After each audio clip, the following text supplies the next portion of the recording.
Today we're reading Stuart Little, chapters 13 and 14. Chapter 13 is called Ames Crossing. In the loveliest town of all, where the houses were white and high and the elm trees were green and higher than the houses, where the front yards were wide and pleasant and the backyards were bushy and worth finding out about, where the street sloped down to the stream and the stream flowed quietly under the bridge, where the lawns ended in orchards and the orchards ended in fields, and the fields ended in pastures, and the pastures climbed the hill and disappeared over the top toward a wonderful wide sky. In this loveliest of all towns, Stuart stopped to get a drink of sarsaparilla. Parking his car in front of the general store, he stepped out, and the sun felt so good he sat down on the porch for a few minutes to enjoy the feeling of being in a new place on a fine day. This was the most peaceful and beautiful spot he had found in all of his travels. It seemed to him a place he would gladly spend the rest of his life in, if it weren't that he might get homesick for the sights of New York and for his family, Mr. and Mrs. Frederick C. Little and George, and if it weren't for the fact that something deep inside him made him want to go find Margalo. After a while, a storekeeper came out to smoke a cigarette, and he joined Stuart on the front steps.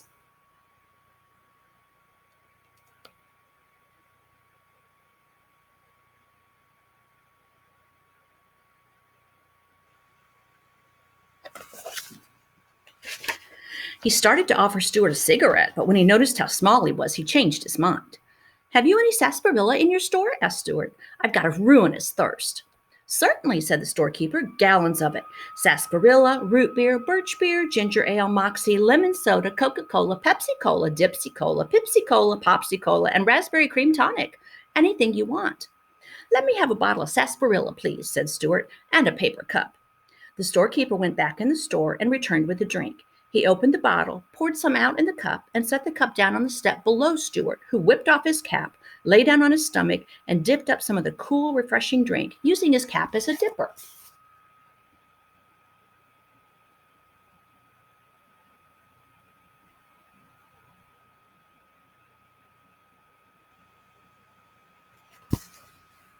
"That's very refreshing," remarked Stuart. "There's nothing like a long, cool drink in the heat of the day when you're traveling."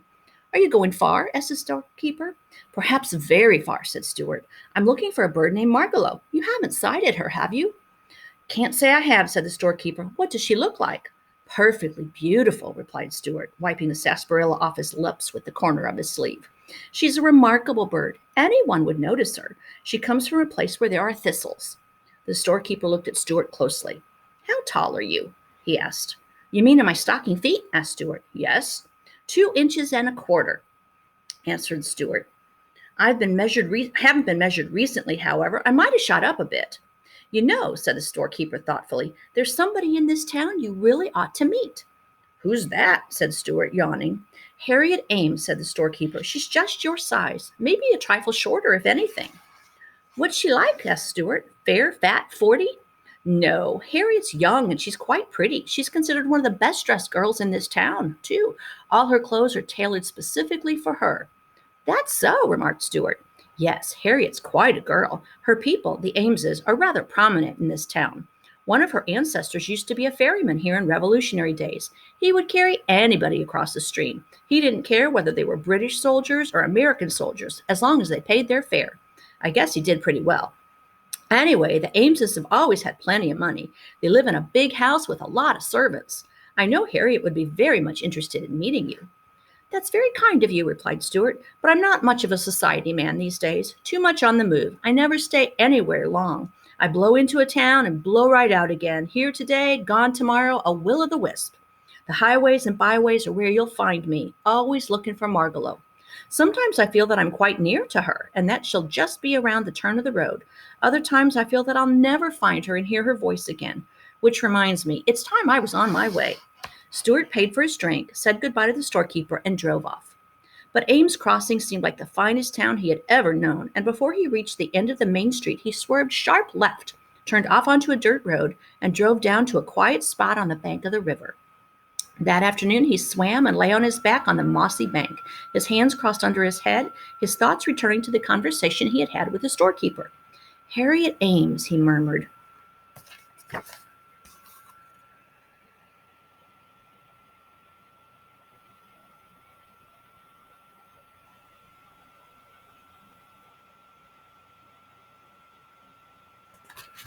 Evening came, and Stuart still lingered by the stream. He ate a light supper of a cheese sandwich and a drink of water, and slept that night in warm grass with the sound of the stream in his ears. In the morning, the sun rose warm and bright, and Stuart slipped into the river again for an early dip. After breakfast, he left his car hidden under a skunk cabbage leaf and walked to the post office. While he was filling his fountain pen with the public inkwell, he happened to glance towards the door, and what he saw startled him so much he lost his balance and fell into the ink. A girl about 2 inches high had entered and was crossing the floor towards the mailboxes. She wore sports clothes and walked with her head held high. In her hand was a stamen from a flower.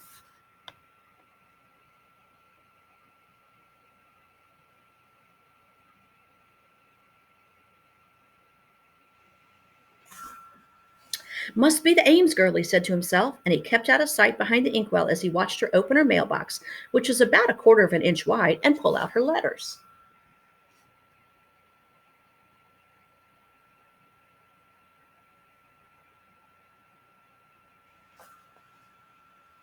The storekeeper had told the truth. Harriet was pretty. And of course, she was the only girl Stuart had ever encountered who wasn't miles and miles taller than he was.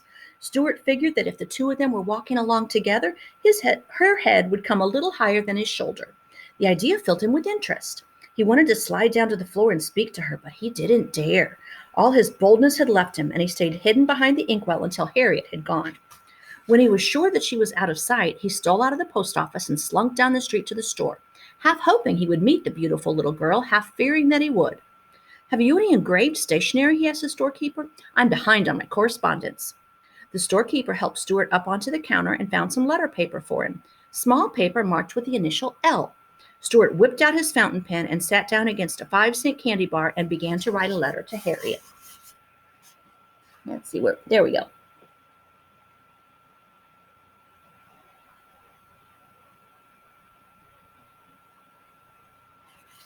My dear Miss Ames, he wrote, I am a young person of modest proportions. By birth, I am a New Yorker, but at the moment I'm traveling on business of a confidential matter. My travels have brought me to your village. Yesterday, the keeper of your local store, who has an honest face and an open manner, gave me a most favorable report of your character and appearance. At this point, in the letter, Stuart's pen ran dry from the long words, and Stuart had to get the storekeeper to lower him head first into a bottle of ink so he could refill the pen.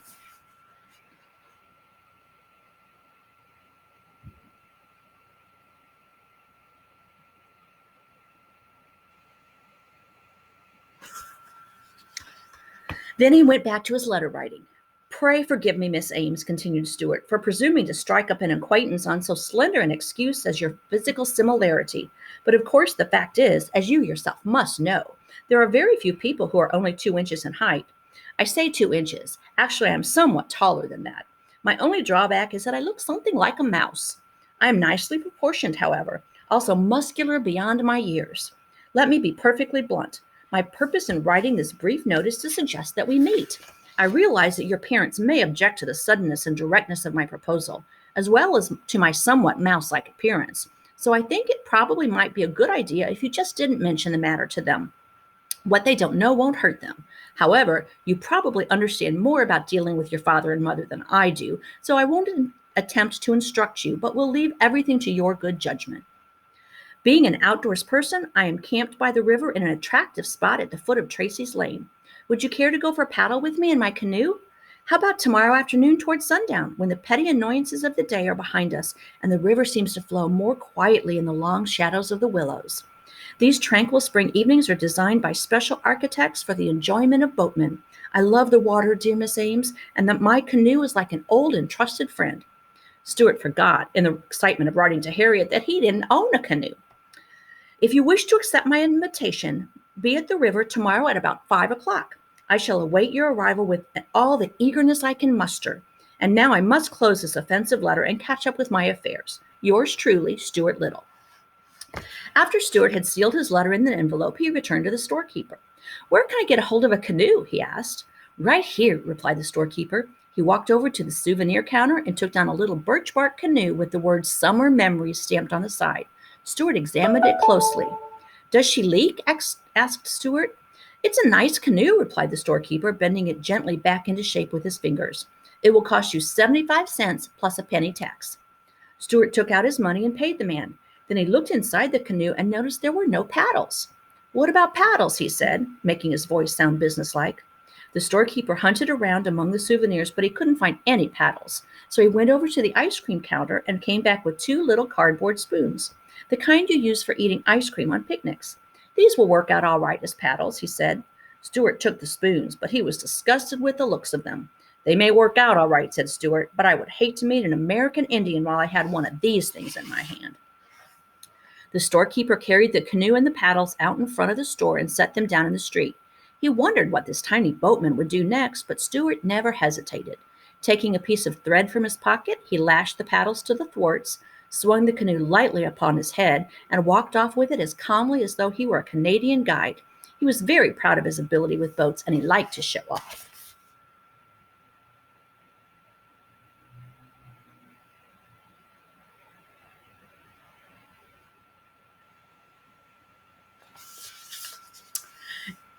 Chapter 14. An Evening on the River. When Stuart arrived at his campsite by the river, he was hot and tired.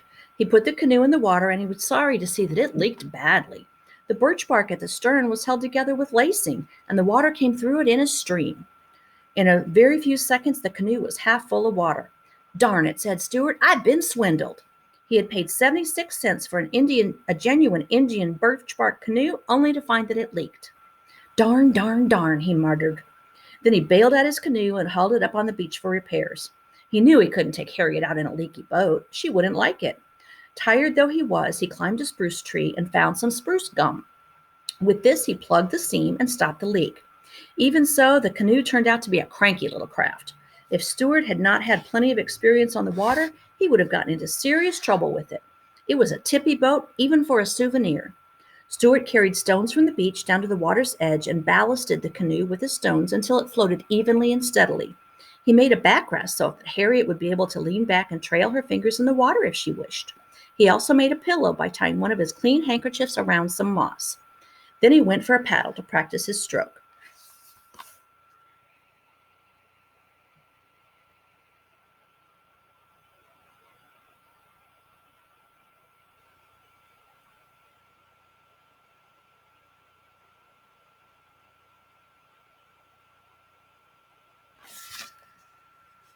He was angry that he didn't have anything better than a paper spoon for a paddle, but he decided that there was nothing he could do about it. He wondered whether Harriet would notice that his paddle was really just an ice cream spoon. All afternoon, Stuart worked on that canoe, adjusting the ballast, filling the seams, and getting everything shipshape for the morrow. He could think of nothing else but his date with Harriet. At supper time, he took an axe, felled a dandelion, opened a can of deviled ham, and had a light supper of ham and dandelion milk.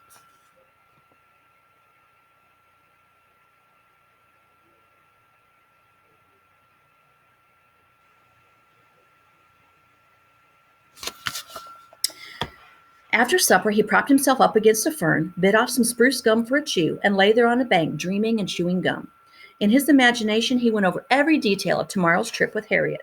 With his eyes shut, he seemed to see the whole occasion plainly, how she would look when she came down the path to the water, how calm and peaceful the river was going to be in the twilight, how graceful the canoe would seem drawn up to shore. In his imagination, he lived every minute of their evening together. They would paddle to a large water lily pad upstream, and he would invite Harriet to step out on the pad and sit a while. Stuart planned to wear his swimming trunks under his clothes so that he could dive off the lily pad into a cool stream. He would swim the crawl stroke up and down all around the lily pad while Harriet watched, admiring his ability as a swimmer. Stuart chewed the spruce gum very rapidly as he thought of this part of the episode.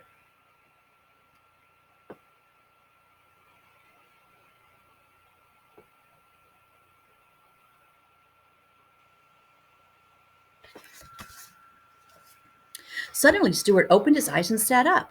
He thought about the letter he had sent and wondered if it had ever been delivered.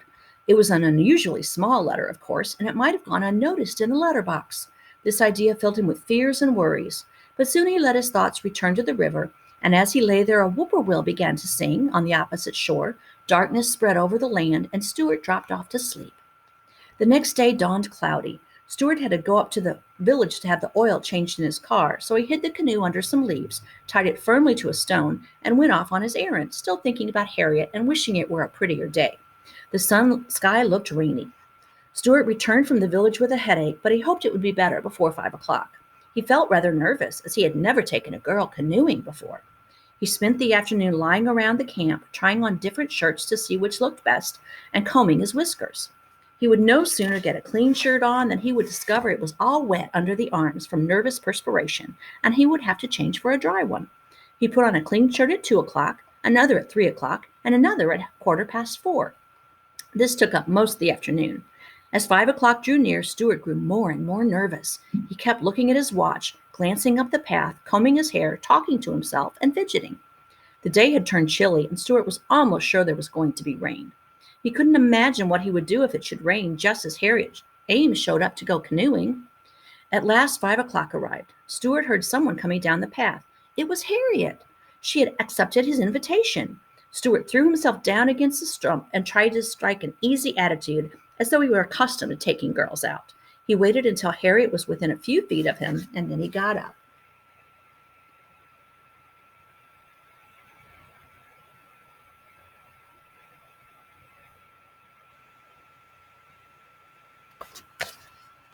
"Hello there," he said, trying to keep his voice from trembling. "Are you Mr. Little?" said Harriet. "Yes," said Stuart. "It's nice of you to come." "It was very good of you to ask me," replied Harriet. She was wearing a white sweater, a tweed skirt, short white wool socks, and sneakers. Her hair was tied in a bright-colored kerchief, and Stuart noticed that she carried a box of peppermints in her hand. "Not at all. Glad to do it," said Stuart. "I only wish we had better weather. Looks rather sticky, don't you think?" Stuart was trying to make his voice sound as though he had a British accent. Harriet looked at the sky and nodded. "Oh, well," she said, "if it rains, it rains." "Sure," replied Stuart. "If it rains, it rains. My canoe is a short distance up the shore. May I help you over the rough patches in the path?" Stuart was a courteous mouse by nature, but Harriet said she didn't need any help. She was an active girl and not at all inclined to stumble or fall. Stuart led the way to where he had hidden the canoe, and Harriet followed. But when they reached the spot, Stuart was horrified to discover that the canoe was not there. It had disappeared. Stuart's heart sank. He felt like crying. "The canoe's gone," he groaned.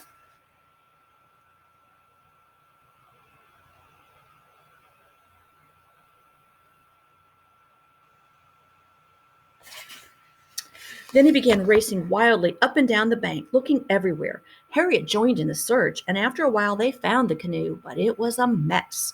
Someone had been playing with it. A long piece of heavy string was tied to one end. The ballast rocks were gone. The pillow was gone. The backrest was gone. The spruce gum had come out of the seam. Mud was all over everything, and one of the paddles was bent and twisted. It was just a mess. It looked just the way a birch bark canoe looks after some big boys are finished playing with it.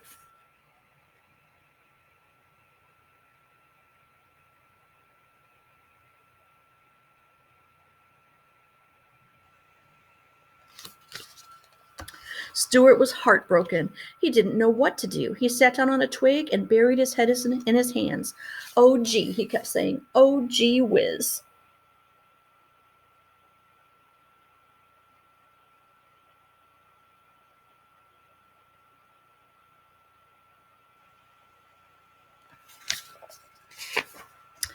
"What's the trouble?" said Harriet. "Miss Ames," said Stuart in a trembling voice, "I assure you I had everything beautifully arranged. Everything. And now look." Harriet was for fixing the canoe up and going out on the river anyway, but Stuart couldn't stand the idea. "It's no use," he said bitterly. "It wouldn't be the same." "The same as what?" asked Harriet. "The same as the way it was going to be. When I was thinking about it yesterday, I'm afraid a woman can't understand these things. Look at that string. It's tied on so tight I can never get it off." "Well," suggested Harriet, "why don't we just let it hang over the water and trail after us?" Stuart looked at her in despair. "Did you ever see an Indian paddling along some quiet, unspoiled river with a great big piece of rope dragging astern?" he asked. "We could pretend we were fishing," said Harriet, who didn't realize that some people are fussy about their boats. "I don't want to pretend I'm fishing," cried Stuart desperately. "Besides, look at that mud. Look at it." He was screaming now. Harriet sat on the twig beside Stuart. She offered him a peppermint, but he shook his head.